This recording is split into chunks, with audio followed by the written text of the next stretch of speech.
స్కూల్కి వెళ్లే పిల్లలు సాయంత్రం ఇంటికి రావడం కాస్త ఆలస్యమైతే తల్లిదండ్రులు కంగారు పడతారు. కొంతమంది తమ పిల్లలు విదేశాలకు వెళ్తే ఎప్పుడు తిరిగి వస్తారు అని ఎదురుచూస్తారు. అలాంటిది ఈ భూమండలాన్ని వదిలి సాహస యాత్ర కోసం అంతరిక్షంలోకి వెళ్ళి అక్కడ అన్ని అడ్డంకులు ఎదురైతే, అనుకున్న సమయానికి యాత్ర సాగకపోతే ఇంకెంత ఆందోళన పడతారు. కానీ 58 ఏళ్ల మహిళ పట్టువీడలేదు. ఆలస్యమైన అంతరిక్షంలో అడుగుపెట్టింది. కానీ తిరుగు ప్రయాణం మాత్రం అంత ఈజీగా లేదు. నిత్యం కొత్త సమస్యలతో వాయిదా పడుతూనే ఉంది. గంటలు రోజులయ్యాయి, రోజులు వారాలయ్యాయి. అయినా కానీ సునీత విలియమ్స్ తిరుగు ప్రయాణంపై స్పష్టత రావడం లేదు.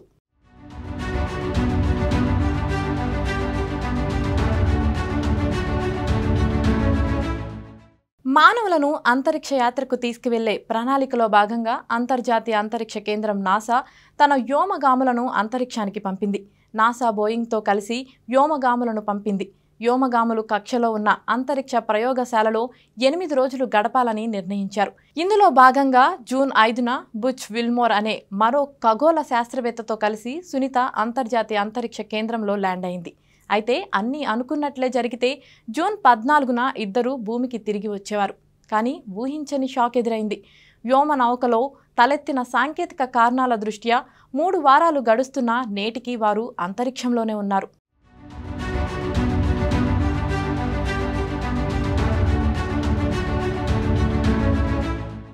Space ship propulsion system helium leakage కారణంగా సమస్య ఏర్పడింది. ప్రస్తుతం ఇద్దరు అంతరిక్షంలో ఉన్నారు. కాగా జూన్ 14కి బదులుగా భూమికి తిరిగి వచ్చే తేదీని జూన్ 26గా నిర్ణయించారు. కానీ మళ్ళీ అదే సమస్య. స్టార్ లైనర్ స్పేస్ క్రాఫ్ట్లో మరోసారి సాంకేతిక సమస్యలు తలెత్తడంతో వారి ప్రయాణం వాయిదా పడినట్లు నాసా ప్రకటించింది. వ్యోమ నౌకలో హీలియం లీకేజ్ సమస్య ఏర్పడటంతో దాన్ని సరిదిద్దే పనిలో స్టార్ లైనర్ ఇంజనీర్లు ఉన్నారు. అయితే ఇప్పటికీ ఇంకా పరిష్కారం దొరకలేదు. దీంతో సునీత విలియమ్స్ మరో వ్యోమగామి బుచ్ విల్మోర్ ఎప్పుడు భూమికి తిరిగి వస్తారన్న విషయంలో స్పష్టత లేదు. అయితే ఈ బోయింగ్ కంపెనీ కూడా ఎంతో కాలం నుంచి ట్రై చేస్తూ ఉన్నారు.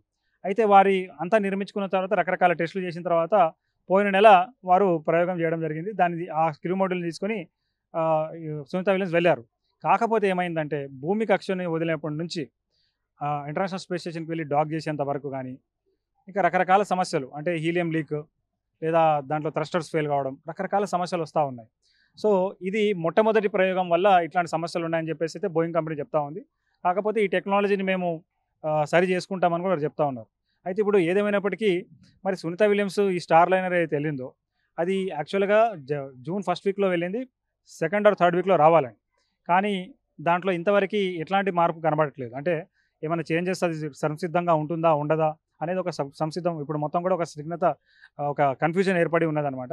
సో మొత్తానికి మొదటి జూన్ 1st వీక్లో వెళ్ళి జూన్ 3rd వీక్లో రావాల్సిన ఈ సునీత విలియమ్స్కి సంబంధించిన ఈ ఒక క్రూ మోడ్యూల్ ఏదైతే ఉందో, అంటే బోయింగ్ కంపెనీకి సంబంధించిన క్రూ మోడ్యూల్, అది పూర్తిగా ప్రాపర్గా ఉందా లేదా అనేది ఏమాత్రం క్లారిటీ లేదు. కానీ నాసా మాత్రం వేరే ఏర్పాట్లు చేస్తుందని చెప్పుకోవచ్చు.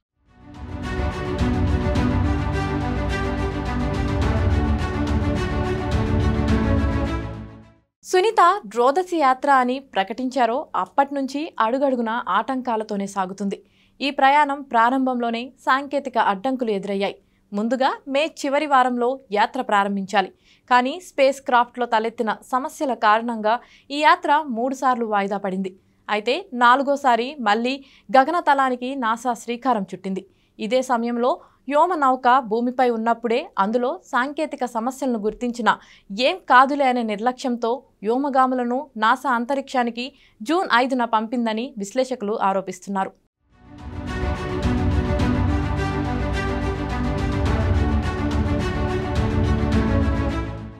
మూలిగే నక్కపై తాటిపండు పడింది అన్నట్టుగా ముందే వ్యోమనౌకలో తలెత్తిన సాంకేతిక సమస్యలు, హీలియం లీకేజ్ వంటి అవరోధాలతో సతమతమవుతున్న నాసాకు పేలిన రష్యా ఉపగ్రహం తలనొప్పిగా మారింది. వాస్తవానికి అంతరిక్షంలోని రష్యా ఉపగ్రహం డెడ్ అయిందని, అది ఎప్పుడైనా పేలొచ్చని దాదాపు 2 నెలల క్రితమే రష్యా ప్రకటించింది. అయినా నాసా స్టార్ లైనర్ను అంతరిక్షంలోకి పంపించింది. అయితే సునీత విలియమ్స్ బుచ్ విల్మోర్తో ప్రయాణించిన వ్యోమనౌక స్పేస్ స్టేషన్ను చేరుకున్న తరువాత డెడ్ అయిన రష్యా ఉపగ్రహం పేలిపోయింది. దీంతో విలియమ్స్, బుచ్ విల్మోర్ కనీసం స్పేస్ సెంటర్ నుండి బయటకు వచ్చే అవకాశం సైతం లేకుండా పోయినట్టు తెలుస్తుంది.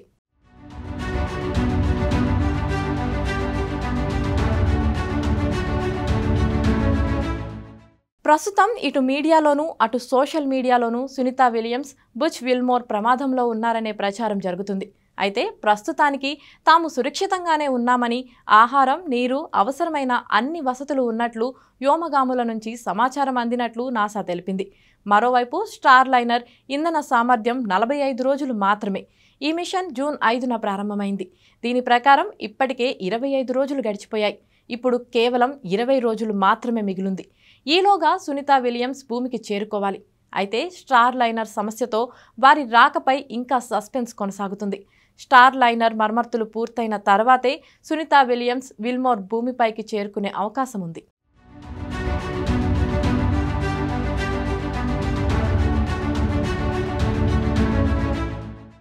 వాస్తవానికి సునీత విలియమ్స్కు ఇది 3వ అంతరిక్ష యాత్ర. ఆమె 1998లో నాసాకు ఎంపికయ్యారు. 2006లో తొలిసారి అంతరిక్ష యాత్ర చేశారు. 2012లో మరోసారి అంతరిక్షంలోకి వెళ్లి వచ్చారు. ఇప్పటి వరకు ఆమె 50 గంటల 40 నిమిషాలు స్పేస్ వాక్ చేశారు. 322 రోజుల పాటు అంతరిక్షంలోనే గడిపారు. మూడోసారి మాత్రం సునీత విలియమ్స్, బుచ్ విల్మోర్ మరికొన్ని రోజులు అక్కడే ఉండాల్సిన పరిస్థితి రావడం అందరినీ ఆందోళన కలిగిస్తుంది. ఈ క్రూ మాడ్యూల్ ఒక విషయం ఏంటంటే, క్రూ మాడ్యూల్ భూమి కక్ష నుంచి ఇంటర్నేషనల్ స్పేస్ స్టేషన్కి వెళ్ళేదాకా దాని పని ఉంటుంది. అయితే ఈ క్రూ మాడ్యూల్ కూడా దానికి సంబంధించిన ప్రొపల్లెంట్స్ ఉంటాయి. అంటే దాన్ని ఎలా అయితే మీకు నార్మల్ రాకెట్స్ ఉంటుందో, ప్రొపల్షన్ ఉంటుందో, దానికి సపరేట్ ఫ్యూల్ ఉంటుంది. అయితే ఇప్పుడు ఏమైందంటే ఆ ఫ్యూల్ అనేది లీక్ అయిందని మనం చెప్పుకోవచ్చు అండి. అంటే ఆ క్రూ మాడ్యూల్కి సంబంధించి. అయితే ఇప్పుడు ఈ క్రూ మాడ్యూల్ అయితే ఇది వెళ్ళి ఇప్పుడు ఇంటర్నేషనల్ స్పేస్ స్టేషన్కి అటాచ్ చేసి ఉన్నారు. దాంట్లో రకరకాల రిపేర్స్ అవన్నీ చేస్తున్నారు శాస్త్రవేత్తలు. కాకపోతే ఇక్కడ ఒక ప్రశ్న ఏమొస్తుంది అంటే, మరి మొదటి వారంలో వెళ్ళి మూడో వారంలో తిరిగి రావాలి కదా, మరి సునీత విలియమ్స్కి ఏమైనా అవుతుందా, ఆమె ఆరోగ్యం పరిస్థితి ఎట్లా ఉంటుంది అనేది రకరకాల ఊహాగానాలు వస్తూ ఉన్నాయి. కొంతమంది పని కట్టుకొని దుష్ప్రచారం కూడా చేస్తున్నారు. ఇంకా ఆమెకి కష్టమే, తిరిగి రాదు. అదే కాకుండా కొంతమంది ఏం చేస్తున్నారంటే, ఏ రకంగా అయితే కల్పనా చావ్లా చనిపోయిందో అట్లాంటి పరిస్థితి వస్తుంది ఈ యొక్క స్టార్ లైనర్లో తిరిగి వస్తే అని. అయితే ఇప్పటిదాకా నాసా ఏది క్లియర్గా చెప్పలేదండి. అంటే స్టార్ లైనర్ రిపేర్ అవుతుందా లేదా, లేకపోతే అందులోనే సునీత విలియమ్స్ తిరిగి వస్తుందా అనేది అయితే క్లారిటీ ఇవ్వలేదు. కానీ ఒక మాట మనం ఏం చెప్పుకోవచ్చు అంటే, సునీత విలియమ్స్ గతంలో ఒకసారి 120 రోజులు, అదేవిధంగా ఒక సమయాన 170 రోజులు, అలా మొత్తానికి 300 రోజుల పాటు అంతరిక్ష పరిస్థితుల్లో జీవించిన వ్యక్తిగా ఒక రికార్డు సునీత విలియమ్స్కి ఉంది. కాబట్టి ఈమె వెళ్ళింది ఇప్పుడు కేవలం 1 లేదా ఒక నెల రోజులు అని చెప్పుకోవచ్చు. సో డెఫినెట్గా ఆమె ఆరోగ్యానికి ఎట్లాంటి ప్రమాదం లేదని మనం చెప్పుకోవాలి. ఎందుకంటే ఆల్రెడీ అంతరిక్ష పరిస్థితుల్లో ఆమెనే ఎన్నో ప్రయోగాలు జరిగాయి. అంటే ఒక వ్యోమగామి ఒక కాలాన్ని మించి కనుక అంతరిక్షంలో ఉంటే వాళ్ళు ఎట్లాంటి మార్పులు వస్తాయి అనేది ఏదైతే పరిశోధన ఉందో ఆమె మీద జరిగింది. సో మొత్తానికి ఆమె మాత్రం ఎట్లాంటి సమస్య లేకపోవచ్చు అని చెప్పాలి. కాకపోతే కొంతమంది మాత్రం దీన్ని సోషల్ మీడియాలో పర్టికులర్గా రకరకాల స్టోరీస్ చేసి దీన్ని స్ప్రెడ్ చేస్తున్న పరిస్థితి. ప్రమాదంలో ఉంది, ఇంకా తిరిగి రాదు, ఇలా కొత్త మనం చూస్తూ ఉన్నాం. సో ఈరోజు ఏబిఎన్ ద్వారా మనం చెప్పొచ్చింది ఏంటంటే, భూమి నుంచి 400 కిలోమీటర్ దూరంలో ఉన్న ఈ ఇంటర్నేషనల్ స్పేస్ స్టేషన్, అక్కడికి తరచూ వ్యోమగాములు వెళ్తుంటారు, వస్తుంటారు. అది ఇప్పుడైతే ప్రస్తుతం క్రూ మాడ్యూల్ సహాయంతోనే జరుగుతుంది. అట్లాంటి ఒక కొత్త క్రూ మాడ్యూల్ని టెస్ట్ చేయడానికి సునీత విలియమ్స్ ధైర్యం చేయడం, దాన్ని నడిపించడం, వెళ్ళడం, అంటే అందులో ఎన్నో సమస్యలు ఉన్నాయని తెలిసినా కూడా వాటిని అన్నిటి కూడా సరిదిద్దుకొని వారు చేసే ప్రయత్నం మనం ఖచ్చితంగా ఒప్పుకోవాలండి. ఎందుకంటే అలాంటి ప్రయోగాలు చేస్తేనే రానున్న రోజుల్లో ఎక్కువ మోతాదులో ఈ ప్రయాణాలనే చేయవచ్చు, పరిశోధనలు చేయవచ్చు.